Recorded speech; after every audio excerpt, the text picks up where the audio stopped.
আব্বা একটা কথা কই, ওদির মধ্যে কাম হওয়া বাদ দি তখন আবার কি করবো ক। তোমাকে আগেই কইছিলাম যে এই অল্প টেহাই এত বড় জায়গা লিও না। দেখো তো তুমি রোদ দেখে আমি কি হয়ে গেছে এখন। আমারও তো লিবি মনে হয় নাই বেটা, অল্প ঠেয়াই বড় জায়গাতে লেবো নয়। আমার দুই বাবুতি যে কষ্টে কাম হই, কম ঠেয়াই বেশি জায়গা আমার দিবি কিটা। তুইও জানিস আমার অল্প ঠেয়াই বেশি লে, এই জন্যই কামে দেয়, শরীরও হয় না বুঝছু। লে কথা বলি আবার মহদন এসে টিহা দিবি না কাম হোক নীতি কথায় পেট ভরবি না নে। যেদিন তুই অসুখে পড়েছিল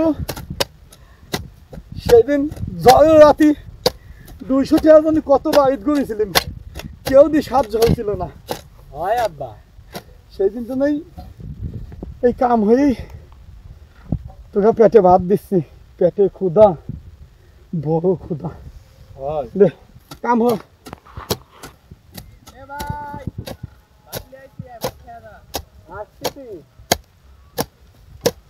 আব্বা চলো গুনে ভাত লিয়ে আইছে, চলো খাই, খিদি লাগিছে। চল তো ডাল ঠিক করে তো, চলো চল গুড্ডি খায় আসি, আর শরীর পায় না।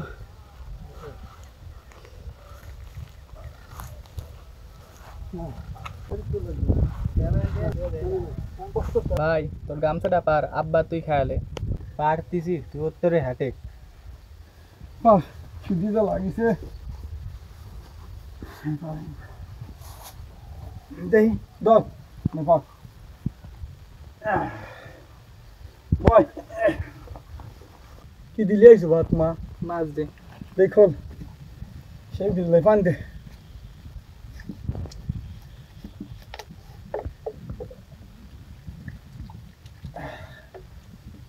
হাত দো।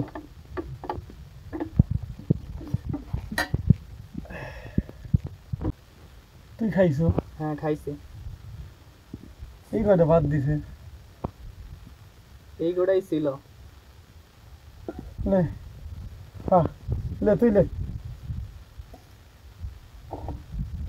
লে তুই খা। তোমার ওই কয়টা ভাত হবে নি? পাগল, সকালবেলা নিজামের দোকানে বসি একটা কলা, একটা পাউরুটি, একটা চানাচুর খাই, পেট ভরা থাকে, হবি না। তাহলে তুই বুঝি পারবি, খাটিস তো দিতে পারি না। তো আসলেও তুমি মাগনে খাতো আর পেট ভরা না খা। নিজামের দোকানে খেলাও, তোমার কাছে তো টেহাই ছিল না। চুপ কর। নিজামের দোকানে বাহি খাই, ও আমার দৈনিকে দে। হইতে তোমার আর মিথ্যে কথা বলা গেলেন আব্বা, আমি ভালো হয়েই জানি। তুমি খাতো খাতো বেটা, কোথা কইনি পাগল, তুই খাবি ঠিক তোমার ওই কইটা তুমিই খাও। দিয়ে আমাকে তো দাদা কি ভালোবাসা দেখাচ্ছু, মনে করে আমি মরি যাবো না এই করে না খালি। পাগল খাতো খাও খাও, আপনির কাম ভালো লাগে। লবণটা একটু কম হয়েছে তাই না? আসসালামু আলাইকুম আঙ্কেল। ওয়ালাইকুম আসসালাম। আঙ্কেল কেমন আছেন? বাবা শ্যাম, তুমি কোনতে নেওয়ার সময়? এই তো ঢাকাতে আসছি কবে আসলে টাকাতে নে? পরশু। ও এখন কোথায় যাচ্ছ? এই মাঠ হয়েই বাসায় যাচ্ছিলাম। ও আপনি ভালো আছো? হ্যাঁ আলহামদুলিল্লাহ ভালো আছি। তোমার বাবা মা ভালো আছে? হ্যাঁ আঙ্কেল এটা সত্যি না? সত্যি, ওই তো আমার একমাত্র মেয়ে, ওইটাই তো সত্যি। তুমি যাক প্রাইভেট পড়াইছো। সত্যি এত বড় হয়ে গেছে, সেই ছোটবেলায় দেখছিলাম। এ তুমি নাইম না? হয় বন্ধু, লজ্জায় তোর সাথে কথা বলছি না, আয় ভাত খাই। না বন্ধু, আমি এইমাত্র খেয়েই আসছি। তুই না খুব ভালো স্টুডেন্ট ছিলি। আর বন্ধু পড়াশোনা, সংসারে যখন অভাব আসি দাঁড়াই, পড়াশোনা তখন জানলা দিয়ে পড়াই। আঙ্কেল সুপ্তিও তো ভালো স্টুডেন্ট ছিল, ওকেও তো আপনি পড়াতে পারতেন।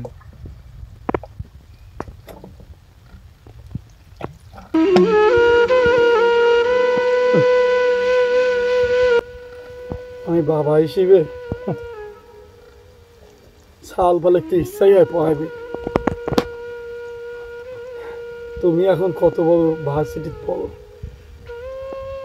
ছেলেটাকে চাইছিলাম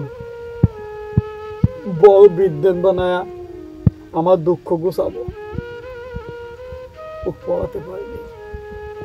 নিজের সাথে কাজ করে, নিজেই বসে কাজ করতে পারিনি।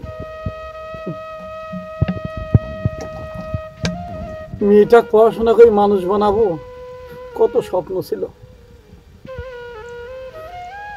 মেয়েটা ভালো স্কুলে পড়াবো, সারা কত মতন বলতো শক্তির মাথার ব্রেন খুব ভালো, খুব ভালো জায়গায় পড়ায়।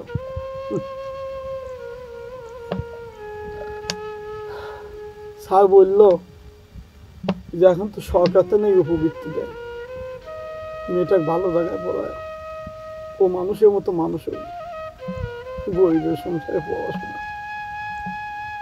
গত মাসে উপবৃত্তির টাকা তুলি ও মার চিকিৎসা হইল, গরিবের নুন আনতে পান্তা পেয়ে পড়াশোনা। ওসব স্বপ্ন আমার হল, ওসব স্বপ্ন বড় লোকটা মাথা ব্রেন থাই কি আর না থাই বাকি। আমার ঘাস কেটে খাওয়া লাগবে, ধান কেটে খাওয়া লাগবে, এইটাই সে। আমার জন্য পড়াশোনা বানায় না, আর গরিবের পড়াশোনা বাবা। কি ভাত খেলো না? ওর মধ্যে পানি লিলু কে? আর খাওয়ালো ভাত আর যাচ্ছে না, চল কাম চল।